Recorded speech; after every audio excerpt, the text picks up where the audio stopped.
자, 오늘 우리가 깊이 파헤쳐 볼 이 분석 자료 핵심으로 바로 들어가 보겠습니다.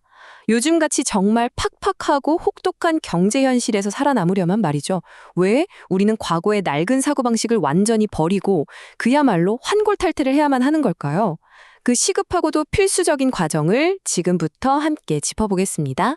여러분, 토머스 쿤이 말하는 패러다임 시프트라는 개념 아시죠? 이게 그냥 생각을 살짝 아주 조금 바꾸는 그런 수준이 절대 아닙니다.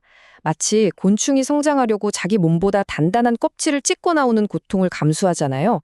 그것처럼 세상을 보는 눈, 그리고 사고의 틀 전체를 완전히 부수고 새로 짓는 꽤 고통스럽지만 아주 절대적으로 필요한 과정이라는 거죠.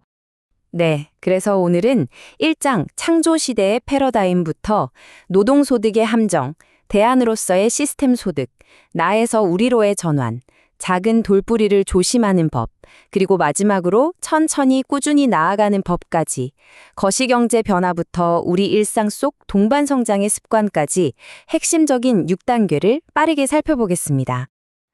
그럼 바로 첫 번째 섹션, 1장 창조시대의 패러다임입니다. 세상이 과거의 낡은 경제시대에서 과연 얼마나 극적으로 진화해 왔는지 한번 보시죠.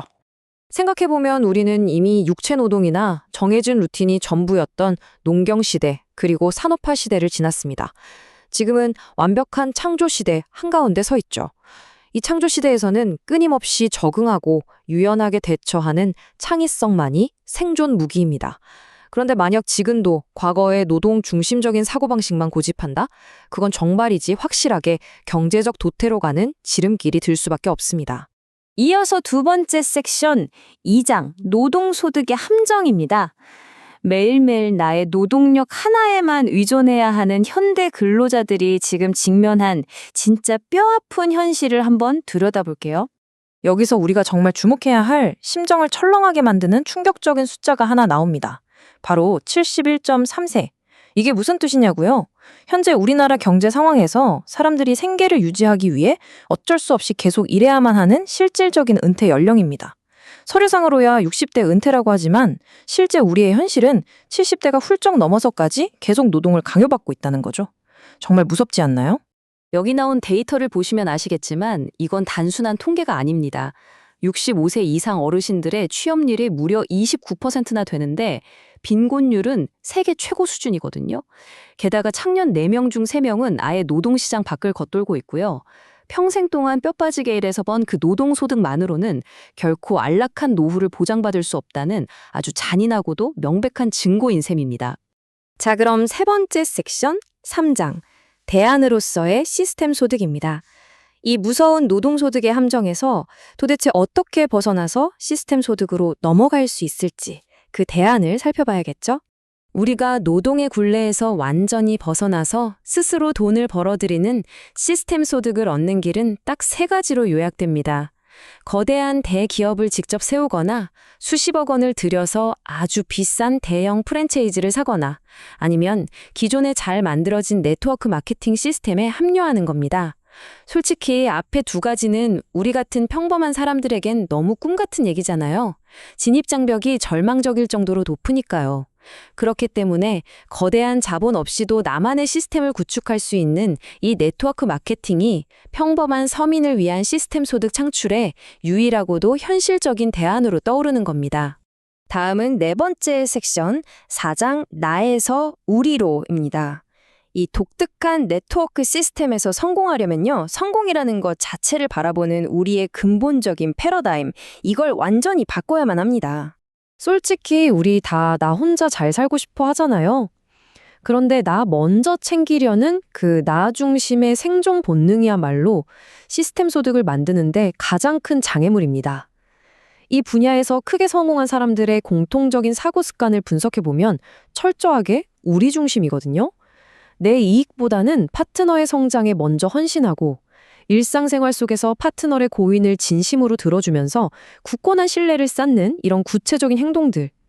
일상에서 실천 가능한 바로 이런 작은 매일의 습관들이 모일 때 비로소 거대한 부의 네트워크가 폭발적으로 작동하기 시작한다는 거죠. 여기서 1960년대에 진행됐던 유명한 실험 하나 짚고 넘어가죠. 바로 피그말리온 효과입니다. 간절히 원하고 굳게 믿으면 그게 진짜 현실이 된다는 원리인데요. 이걸 비즈니스에 직접 적용해 보는 겁니다. 나와 내 파트너는 반드시 함께 성공한다. 이런 확고한 믿음을 매일 아침 되새기시고요. 소리내어 입 밖으로 꺼내서 실천해 보세요. 그 확신이 자기 충족적 예언이 되어서 실제로 여러분과 파트너가 성공을 향해 나아가도록 엄청나게 강하게 이끌어줄 겁니다. 자, 5번째 섹션 5장 작은 돌부리들을 조심하라입니다.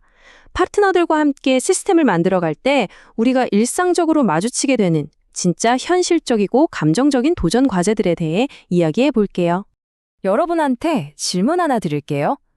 등산객들이 산 정상까지 다 와놓고 결국 실패해서 발길을 돌리게 만드는 진짜 원인이 뭘까요? 한번 생각해 보세요. 이 은유적인 질문에 대한 답이 바로 사람들이 네트워크 마케팅에서 왜 목표를 코앞에 두고 포기해버리는지 그 아주 뼈아프고도 정확한 이유를 말해주거든요. 사실 우리를 엎어지게 만드는 건 길을 막고 있는 거대한 바위 덩어리가 절대 아닙니다. 그냥 발끝에 툭 하고 채이는 아주 작은 돌부리죠. 비즈니스를 망치는 것도 무슨 거대한 구조적인 결함이나 위기 때문이 아니에요.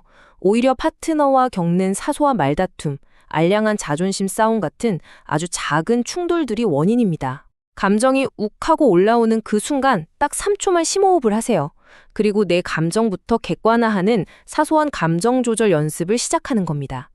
바로 이게 작은 돌부리에 걸려 넘어지지 않고 동반 성장의 시스템을 굳건하게 지켜내는 가장 강력한 비법입니다. 드디어 성공을 향한 여정의 마지막 6번째 섹션, 6장, 천천히 그리고 꾸준히입니다. 인내심이 왜 그렇게 중요한지, 그리고 성장을 막 서두르는 게 얼마나 위험한 일인지 짚어보겠습니다. 당장 내일 부자가 되겠다며 즉각적인 부를 쫓는 거요? 그건 그야말로 자멸하는 길입니다. 황소처럼 커지려다 배가 터져버린 동화 속 개구리 기억하시죠? 아니면 샤워할 때 물이 조금만 춥거나 뜨겁다고 다이얼을 휙휙 돌리다가 대거나 얼어 죽을 뻔한 경험 있으시잖아요. 1층 기둥도 제대로 안 세웠는데 3층 펜트하우스부터 내놓으라고 떼를 쓸 수는 없는 노릇입니다. 진정한 패러다임 전환과 시스템 소독은요, 맹목적으로 눈먼 기회를 쫓아 여기저기 옮겨다니는 게 아니라 기초부터 천천히 그리고 흔들림 없이 꾸준하게 쌓아올리는 그 지구력을 통해서만 가능합니다. 결국 네트워크 마케팅의 여정은 아주 묵묵하고 꾸준한 등산과 똑같아요. 처음엔 흥분해서 아주 가벼운 발걸음으로 신나게 시작하죠. 하지만 이내 엄청 가파르고 고독한 중간 지점을 만나게 되는데 이걸 묵묵히 견뎌내야 합니다. 그리고 그 과정에서 대인관계라는 자잘한 돌부리들도 지혜롭게 잘 피해가야 하고요. 산정상은 절대 도망가지 않습니다.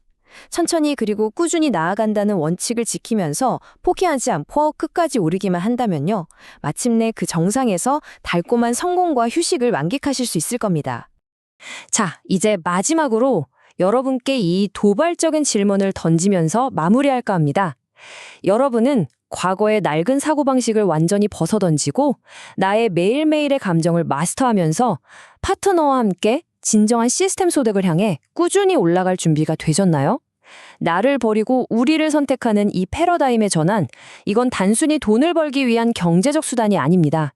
여러분과 파트너 모두에게 진정한 개인의 자유를 안겨줄 최고의 길입니다.